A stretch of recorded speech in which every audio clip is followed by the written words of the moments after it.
say when we stay here for the night, I've got to watch my staff to make sure that they get on the plane when we leave. Sometimes, they conveniently miss the flight. But everybody, please have a seat. Have a seat. It is great to see you. Joe, thanks for the introduction. Scott, thank you and the folks at UPS for hosting us today. I want to thank all of the elected officials and the tribal leaders who took the time to join us. But before I get into the core of my remarks, I just want to mention something that I said to Scott and I said to Joe, and that is that UPS, I think, deserves just extraordinary credit for being the best in its space, one of the best businesses we have in the United States. But the reason is because it's got such outstanding workers, and the relationship between its workforce and management cooperating, constantly figuring out how to make things better, is just an outstanding organization. And so you guys all need to be congratulated for everything that you do.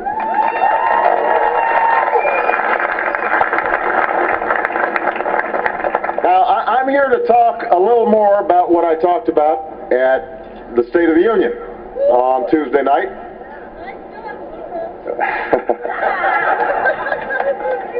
And what I want to focus on is how we're going to restore the basic promise of America. Something that folks at UPS understand, which is if you work hard, if you do the right thing, you should be able to do well enough to raise a family and own a home and send your kids to college and put a little away for retirement. That's the American dream. That's what most people are looking for. They don't expect a handout. They don't expect anything to come easy. They do expect, if they're willing to work hard, to try to get ahead. If they're doing the right thing, then they can have a sense of security and dignity and help make sure that their family is moving forward. That's what Americans are looking for. That's what Americans deserve. And today, 3 years after the worst economic storm in 3 generations, our economy is growing again. Our businesses have created more than 3 million jobs. Last year, businesses created the most jobs since 2005. American manufacturers are hiring again and creating jobs for the first time since the 1990s. And we've got more work to do.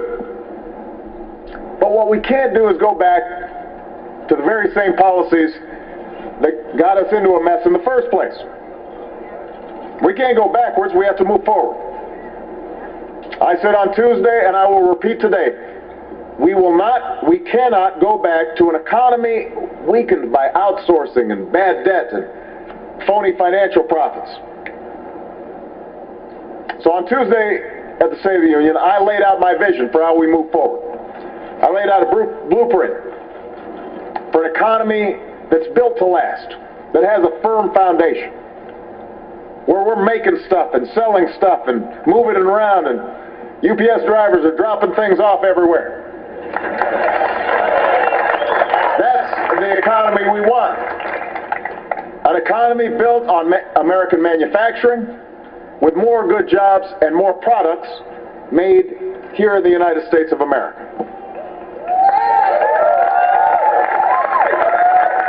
An economy built on American energy, fueled by homegrown and alternative sources that make us more secure and less dependent on foreign oil. An economy built on the skills of American workers, getting people the education and the training they need to prepare for the jobs of today, but also to compete for the jobs of tomorrow.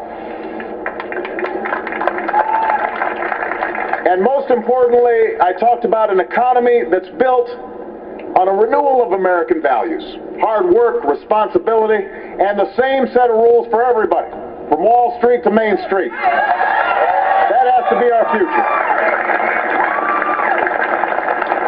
That's how we restore that basic American promise. Now, part of my blueprint, and what I want to focus on a little bit today, is for an economy built to last with American energy. That's why we're here. For decades, Americans have been talking about how do we decrease our dependence on foreign oil. Well, my administration has actually begun to do something about it. Over the last 3 years, we negotiated the toughest new efficiency standards for cars and trucks in history. We've opened millions of new acres for oil and gas exploration. Right now, American oil production is the highest that it's been in 8 years. 8 years. Last year, we relied less on foreign oil than in any of the last 16 years. That hasn't gotten a lot of attention, but that's important.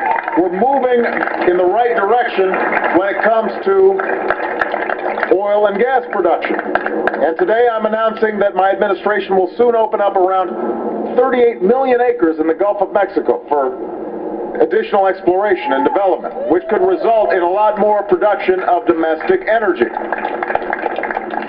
But as I said on Tuesday, as the folks here at UPS understand, even with all this oil production, we only have about 2% of the world's oil reserves. So we've got to have an all-out, all-in, all-of-the-above strategy that develops every source of American energy.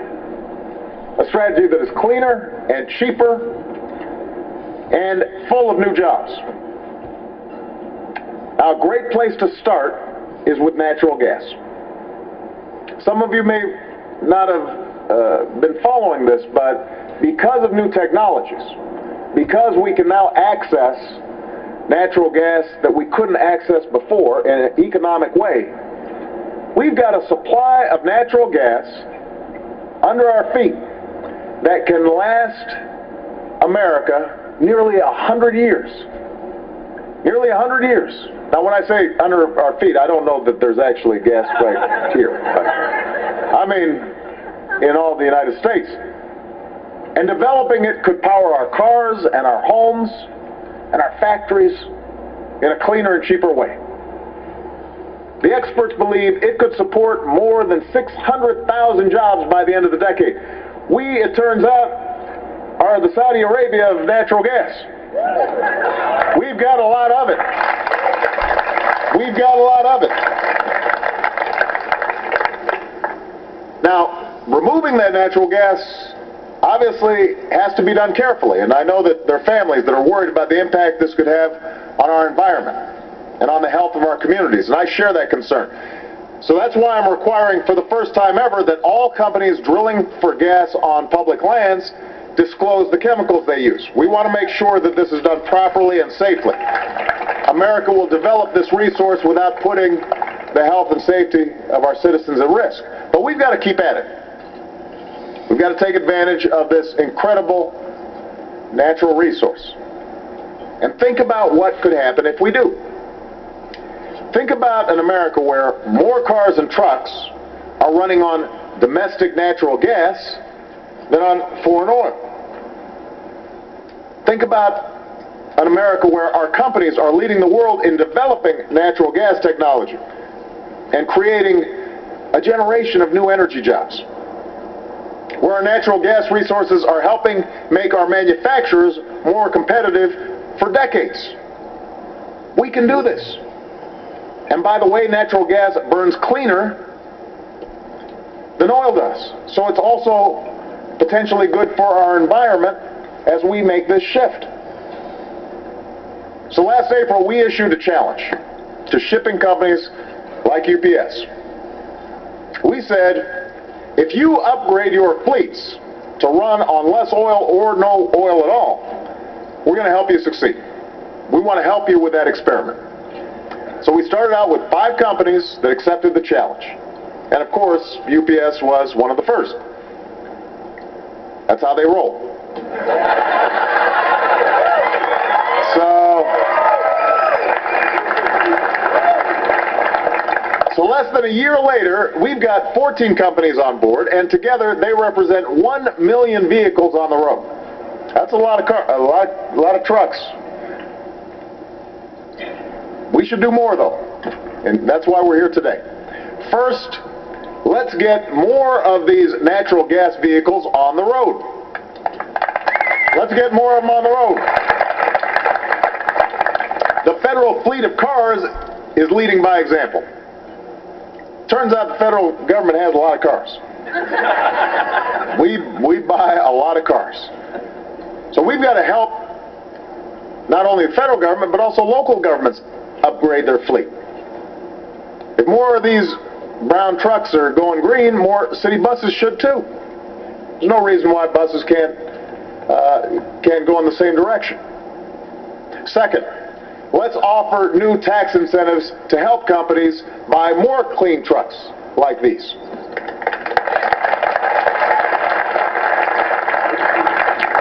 Third, let's make sure all these new trucks that are running on natural gas have places to refuel. That's one of the biggest impediments, is the technology. We know how to make these trucks, but if they don't have a place to pull in and fill up, they got problems. So we're going to keep working with the private sector to develop up to 5 natural gas corridors along our highways. These are highways that have natural gas fueling stations between cities, just like the one that folks at UPS, South Coast Air, and Clean Energy Fuels are opening today between Los Angeles and Salt Lake City. That's a great start. So now one of these trucks can go from Long Beach all the way to Salt Lake City. And they're going to be able to refuel along the way. And finally, to keep America on the cutting edge of clean energy technology, I want my Energy Secretary, Stephen Chu, to launch a new competition that encourages our country's brightest scientists and engineers and entrepreneurs to discover new breakthroughs for natural gas vehicles. So we're going to keep moving on American energy. We're going to keep boosting American manufacturing. We're going to keep training our workers for these new jobs. But an economy that's built to last also means a renewal of the values that made us who we are. Hard work, fair play, and shared responsibility. And right now that means, first of all, stopping a tax hike on 160 million working Americans at the end of next month.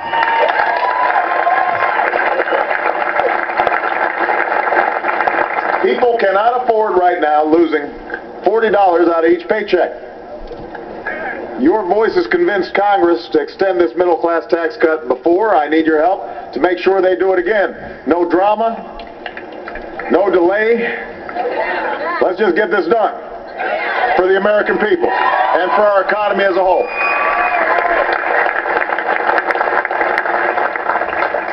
But we've got a longer run issue. Scott and I were talking about this before we came out, and that is, how do we get America's fiscal house in order? And we're going to have to make some choices. The reason that we've got these debts and deficit is because we're not making hard choices. Right now, we're supposed to spend nearly $1 trillion more on what was intended to be a temporary tax cut for the wealthiest 2% of Americans. Supposed to be temporary. Back in 2001. That's a long time ago. A quarter of all millionaires pay lower tax rates than millions of middle-class households. Warren Buffett pays a lower tax rate than his secretary. I know because she was at the State of the Union. She told me. Now, that's not fair. That doesn't make sense. And the reason it's important for us to recognize that is, if we're going to reduce our deficit, then we've got to have a balanced approach that has spending cuts, and we've already agreed to $2 trillion worth of spending cuts. We got to get rid of programs that don't work. We've got to make government more efficient. I have asked Congress for authority to consolidate some of these agencies to make them run better. we're going to have to, be much more effective when it comes to government spending. We all acknowledge that, and we're making progress on that front, but that alone doesn't do it. So if we want to actually deal with the deficit, we've got to look at the other side of the ledger. Do we want to keep these tax cuts for the wealthiest Americans, or do we want to keep investing in everything else, like education, like clean energy, like a strong military, like caring for our veterans who are coming home from Iraq and Afghanistan? We can't do both.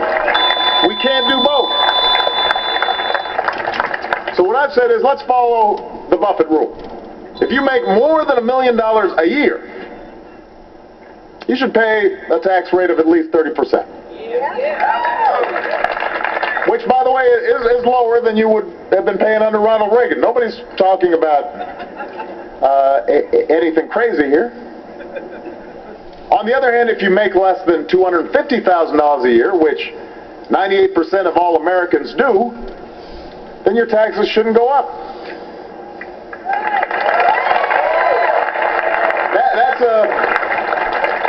I think that's a fair approach. And a lot of folks have been running around saying, well, that's class warfare. Asking a billionaire to pay at least as much as the secretary in taxes, that's just common sense. And I promise you, if we make this change, Warren Buffett will be doing fine. I will be doing fine. Scott will be doing fine. We don't need more tax breaks. You're the ones who've seen your wages and your income stall while the cost of everything from groceries to college to health care have been going up. You're the ones who deserve a break. Thank you. And I want to make one last point. We do not begrudge success in America. We aspire to it. We want everybody to succeed. We want everybody to be rich. We want everybody to be working hard, making their way, creating new products, creating new services, creating jobs. That's the American way. We don't shy away from financial success. We don't apologize for it. But what we do say is, when this nation has done so much for us, shouldn't we be thinking about the country as a whole? When Americans talk about folks like me paying their fair share of taxes, it's not because they envy the rich.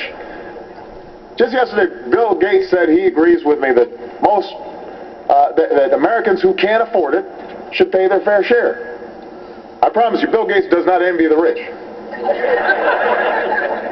He doesn't envy wealthy people. This has nothing to do with envy. It has everything to do with man. It's what I talked about earlier. We've got to make choices. Americans understand, if I get a tax break I don't need, and a tax break the country can't afford, then one of two things are going to happen. Either it's going to add to our deficit, right? Or somebody else is going to have to make up the difference. Senior somebody's going to have to start paying more for their Medicare. Or a student is going to have to pay more for their student loan. Or a family that's trying to get by, they're going to have to do with less. And that's not right. That's not who we are. Each of us is only here because somebody, somewhere, felt a responsibility to each other and to our country and helped to create all this incredible opportunity that we call the United States of America. Now it's our turn to be responsible, and it's our turn to leave an America that is built to last for the next generation. That's our job, and we can do it. We can do it. We can do it.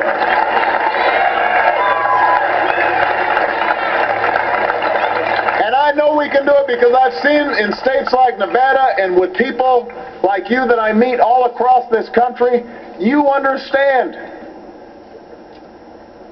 the history of this country, generations of Americans working together, looking out for each other, living by the idea that we rise or fall together. Those are the values we have to return to. You know, I mentioned praise for our military at the State of the Union